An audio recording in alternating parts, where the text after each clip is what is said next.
Northern Minnesota, November the 3rd, 1887. The sky above Clearwater County had been the color of old iron for 4 days running, and on the morning of the 3rd, the first snow came not gently but all at once, a hard, driving curtain of white that reduced the tree line to a gray suggestion and turned the wagon track running past Astrid Voss's property into a faint crease in an otherwise featureless landscape. The temperature at first light was 11 degrees Fahrenheit and falling. The wind was out of the northwest, steady and purposeful, the kind that did not gust or relent but simply pressed, a continuous leaning weight against every wall and window and door in Clearwater County, looking for the gap, finding it, and going through. Astrid was in the yard when the snow started. She had been there since first light, moving between the south wall of her cabin and the north wall of the cattle stall with a knotted length of cord she had carried in her coat pocket since the first week of October, measuring the distance between the two structures with the quiet precision of a woman who had made this calculation before, in another country, in another life, watching her father do the same thing on a hillside in Telemark when she was 12 years old. The cord had 17 knots in it, each spaced 1 foot from the last, 11 feet and 4 inches, the same as yesterday.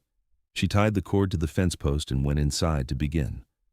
The cabin Per Voss had built in the summer of 1882 was solid by the standards of Clearwater County. Per had been a careful and methodical man, and he had built with the patience of someone who understood that a thing built quickly in this climate would cost more in repair and suffering than a thing built slowly and correctly the first time. He had used white pine logged from the eastern edge of their 160 acres, a single large room with a sleeping loft accessed by a fixed ladder, a stone hearth that drew cleanly in all wind directions, a puncheon floor, and 2 windows facing south to catch the low winter light. The chinking was tight. The roof was steeply pitched to shed snow load. Per had died in it on February 19th, 1885, 3 days after the pain in his abdomen started, on a night when the temperature outside was minus 31 degrees Fahrenheit and the nearest physician was 22 miles south in Hallstatt. He was 41 years old. He left Astrid with 160 acres, 4 cattle, 2 pigs, 11 chickens, a woodpile adequate for the remainder of that winter, and 2 children. Britta was 9. Eric was 6. The winters since Per's death had been survivable. That was the word Astrid used in her own mind. Not comfortable, not manageable, but survivable, which was a different category of experience entirely. The previous winter she had burned through 11 cords of wood between November and the end of March. 11 cords was what winter cost when you heated a cabin the way Per had built it to be heated, with a single stone hearth and the assumption that warmth was a function of how much wood you burned and how often you fed the fire. She had been up at 4 every morning from November through March, climbing down the loft ladder in the dark, her breath visible in the cold air, feeding the hearth back from its banked coals to something that would hold the temperature above the threshold at which the chinking contracted and the gaps appeared. 11 cords. She had split most of it herself, she had hauled it all herself, and at the end of it, the woodpile was gone, and the winter had not even been a particularly severe one. In the autumn of 1887, when the old men in Hallstatt began using the phrase "the one to watch," Astrid Voss stopped thinking about survivable and started thinking about her father. Einar Halvorsen had farmed in Telemark County in the mountainous interior of Norway for his entire working life. On land, his father had farmed before him and his grandfather before that. The Telemark winters were not the flat open field cold of Minnesota, where the wind was the primary instrument of suffering. They were a deep, compressed mountain cold that came down from the high ground and settled into the valleys and stayed, not moving, not relenting, simply present in the way a stone is present, heavy and indifferent and perfectly willing to outlast you. What Einar knew, and what his father had known before him, was that a large animal at rest is a furnace, not a metaphor for a furnace, a continuous metabolic generator of heat, operating without pause, without fuel beyond its daily fodder, without requiring anyone to leave their bed in the night to tend it.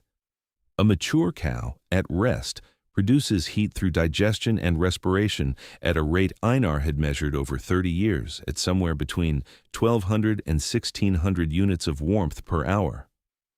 4 cows and 2 pigs in an enclosed stall beneath an insulated floor produced the sustained thermal equivalent of a moderate fire, all night, every night, without a single log. The structure that captured this heat was called in the local dialect of Telemark a bostad, known more broadly as the combined farmhouse, a building in which the family quarters and the animal quarters occupied the same continuous roofline. The animals were housed in a stall at one end.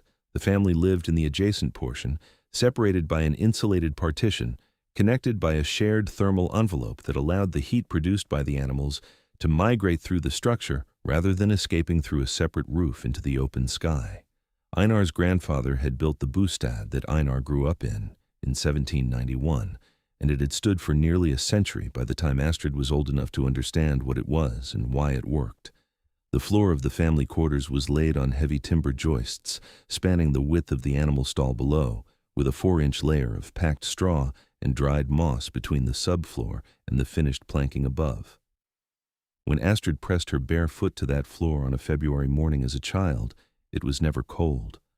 Not warm the way a hearthside was warm, but not cold in the way that floors were cold everywhere else she had ever stood in winter.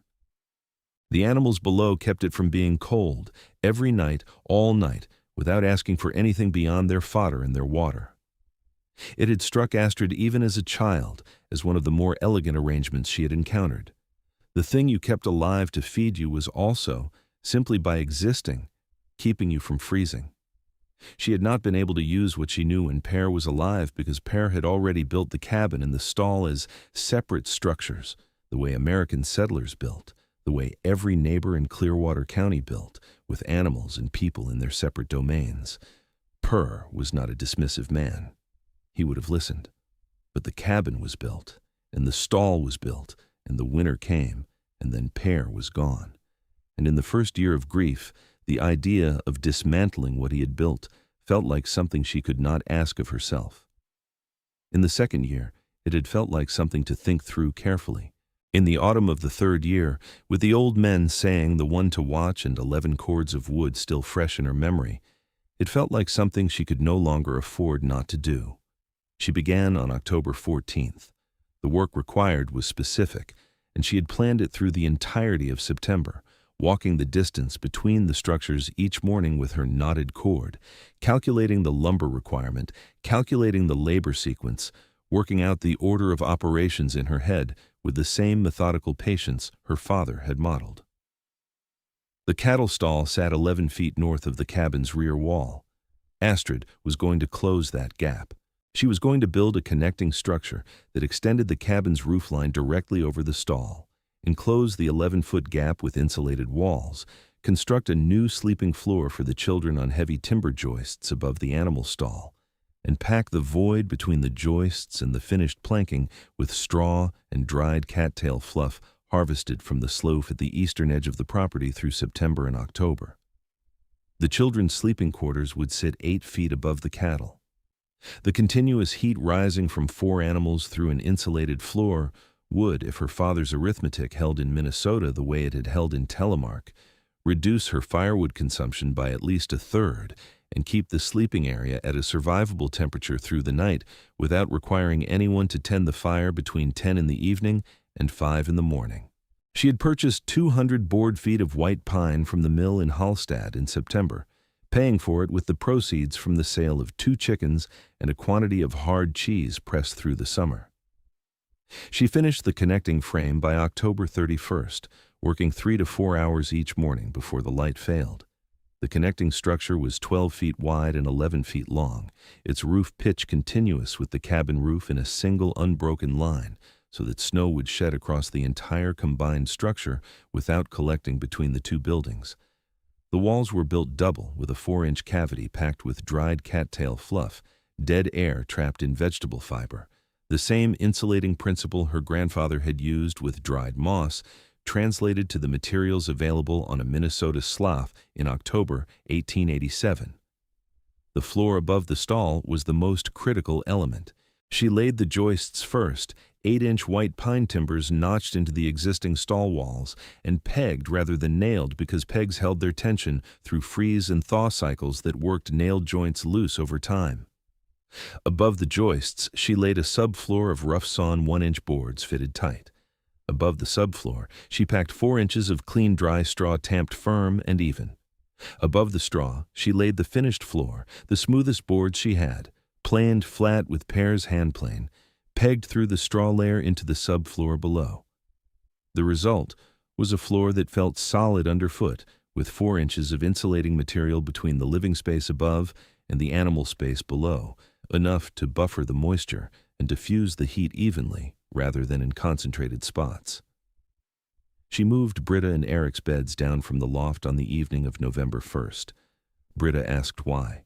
Astrid sat on the edge of the bed and explained it the way her father had explained it to her, plainly and without simplification. She told Britta about the boostad in Telemark, about the heat a cow produces through the night without any fire, about the arithmetic of 4 animals in an enclosed space on a January night, and what that meant for the temperature of the floor they were now sleeping above. Britta listened with the focused, evaluating attention Astrid had noticed in her since she was very small, the look of a child deciding whether something is true rather than simply accepting that an adult has said it. When Astrid finished, Britta said, "So the cows are the fire." Astrid said that was exactly right. Eric pressed his ear to the planking and said he could hear them breathing. Astrid put her hand on the floor beside his ear. Beneath her palm, the planking was not warm, but it was not cold either. It was something in between, the particular reliable animal-generated temperature of a floor that would not betray you in the night. She banked the hearth, went to bed, and slept until 5:30 without waking once. Clarence Bird had seen the frame going up on October 22nd, riding past with a load of winter rye from the mill. He was 47 years old, broad through the shoulders, with the settled confidence of a man whose 15 years in Clearwater County had given him a working theory of what survived a Minnesota winter and what did not. He reined his horse and looked at the structure for a long moment. Then he called across the fence line. "Mrs. Voss," he said, "what in the Lord's name are you connecting to what?" Astrid told him. "The cabin to the stall, bringing them together under one roof." Bird stared at her. He looked at the joists she had already laid spanning the width of the stall. "You are building your children's bedroom above your cattle," he said. "Above the stall, yes." He was quiet in the way a man is quiet when he is deciding between concern and dismissal. "Mrs. Voss," he said finally, his tone shifted into the register of patient explanation, "cattle produce ammonia. They produce moisture. You will have damp rot through those joists before February, and your children breathing foul air all winter long. I have seen men try to keep animals closer than they ought, and it ends poorly without exception." He gathered his reins. I say this as a neighbor and not to interfere. He did not wait for a response. He clicked his horse forward, and the wagon moved on down the frozen track. Astrid watched him go. Then she went back to notching the joist. She had anticipated every objection Bird had raised because her father had raised them all before, or rather had anticipated that others would raise them and had explained the answers in advance. The ammonia problem was a problem of ventilation managed at the animal level, not at the living level. A stall with adequate cross-ventilation at floor height allowed the heavier ammonia-bearing air to dissipate outward, while the lighter, warmer air rose through the insulated floor above. The moisture problem was managed by the straw layer between the subfloor and the finished planking, which acted as both insulator and moisture buffer, absorbing the humid air rising from the animals and releasing it laterally through the wall cavities rather than driving it vertically into the living space. Her father had maintained a boostad for 30 years without rot in the joists. The system worked when it was built correctly, and Astrid intended to build it correctly down to the last peg. Before we go any further, if this story has held your attention to this point, take a moment to subscribe to this channel and leave a like. These stories take considerable time to research and tell, and every subscription makes it possible to keep finding them. Now, let us see what the winter of 1887 had in store for Clearwater County, and whether what Astrid Voss had built while her neighbors watched and shook their heads was going to hold. The first hard freeze came on November the 11th, a drop so sudden and complete that the water in the wash basin inside the bird cabin was filmed with ice by morning, despite the fire having been banked the night before.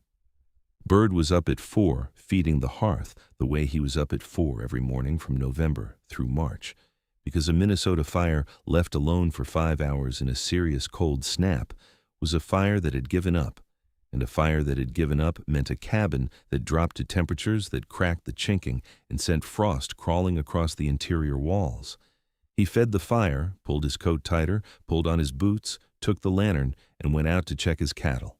The cold outside was not a condition, but a physical object, something that pressed against the face and hands with immediate focused intent. Minus 14 degrees Fahrenheit.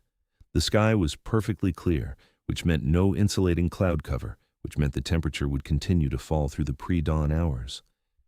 He pushed open the stall door. The cattle were bunched at the north end, their breath rising in slow columns, their hides roughed up the way cattle roughed their hides when they were cold. The temperature inside the stall was perhaps 10 degrees warmer than outside. Not enough. He forked additional straw, broke the ice on the water trough with the heel of his boot, stood for a moment watching the animals settle, then went back inside and fed the fire again and did not go back to sleep. 300 yards east along the wagon track, at 4 in the morning on November 11th, Astrid Voss's cabin showed no light. Astrid was asleep. She had banked the hearth at 10 the previous evening and gone to bed without setting any alarm for 4 in the morning because she did not need one. Below her children's sleeping floor, 4 cattle and 2 pigs occupied the stall in a continuous, uninterrupted generation of warmth that owed nothing to her attention and required nothing from her in the night. 4 cows and 2 pigs in an enclosed stall beneath an insulated floor were producing the sustained thermal equivalent of a moderate fire, all night, every night, without a single log, without a single interruption, without asking anyone to leave their bed in the dark and cold to tend them. The temperature on the children's sleeping floor at 4 in the morning, while Clarence Bird was pulling on his boots 40 feet from his own stall, was 51 degrees Fahrenheit. Not warm by any comfortable standard, but survivable without coats, survivable without interrupted sleep, survivable in a way that the cabin 300 yards west was not quite managing on its own hearth and its own dwindling woodpile. Britta and Eric slept through the night. Astrid woke at 5:30. Rebuilt the fire from the surviving coals, and noted in the small ledger she had begun keeping on October 14th that the hearth had required less wood than expected to bring the cabin back to comfortable temperature. Outside temperature, inside temperature at sleeping floor level, wood-consumed condition of the animals. She recorded each figure in the same format her father had used because he had told her that numbers were the only argument that silenced people who had already decided what they believed. The cold deepened through December, with the slow grinding certainty of a winter that had decided to make its point thoroughly. By the 3rd week of December, the settlers of Clearwater County were burning through wood at a rate that was beginning to alarm the more careful among them. The cordwood supply most families had laid in through October had been calculated against a normal winter, and this was not a normal winter. Clarence Bird had laid in 14 cords, which he had considered a conservative and responsible provision. By December 21st, he had burned through 9 of them. He ran the arithmetic 3 times on 3 separate evenings, hoping he had made an error somewhere that would improve the conclusion. He had not. He began keeping the cabin cooler than Helen preferred, letting the temperature drop to 48 degrees through the night, rationing heat the way a prudent man rations any finite resource when he can see the bottom approaching. He said nothing to Helen about the arithmetic. He told her the cold would break soon. It was in the trading post on December 23rd that Niels Bergstrom, whose farm sat directly north of Astrid's property, mentioned that the Voss widow appeared to be managing the winter in a way that did not add up. He had ridden past her place 3 times in the past 2 weeks and observed a woodpile not diminishing. At any rate, he could reconcile with the temperatures they were all experiencing. He had also noticed that her cattle showed no signs of cold stress. Every man with livestock in the county was managing some degree of suffering in his animals. The Voss cattle, observed from the fence line on 3 separate mornings, looked entirely untroubled. Carl Martin, the trading post proprietor, said he had sold Astrid 200 board feet of white pine in September and a second mercury thermometer, which was not the purchase of a woman planning shelving. The conversation paused. Several men looked at each other. Clarence Bird, who had come in for lamp oil and had not intended to stay, set down his purchase. "Her cattle aren't suffering," he said, to no one in particular. "I'll give her that." He went out. The cold that settled over Clearwater County in the first week of January, 1888, was of a different character entirely from what had come before. It arrived on January 3rd and did not fluctuate, did not soften overnight or lift briefly in the afternoons the way even serious cold usually did, but simply held day after day at temperatures the county had not recorded since the winter of 1873. On January 4th, the mercury in Hallstatt dropped to minus 29 degrees Fahrenheit. The wind was from the northwest at a sustained 15 miles per hour. 3 families in the northern part of the county consolidated, moving together into the largest cabin among them to pool their remaining firewood. Jens Alderson lost 4 of his 7 cattle on the night of January 4th, found them stiff in the stall on the morning of the 5th, the water trough frozen solid through despite the straw banked against the outside walls. He came into Hallstatt that morning with the particular gray expression of a man who has absorbed a blow that will take years to fully account for.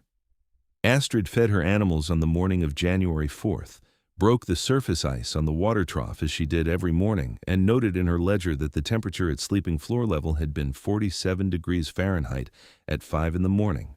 47 degrees on the coldest night recorded in Clearwater County in 15 years.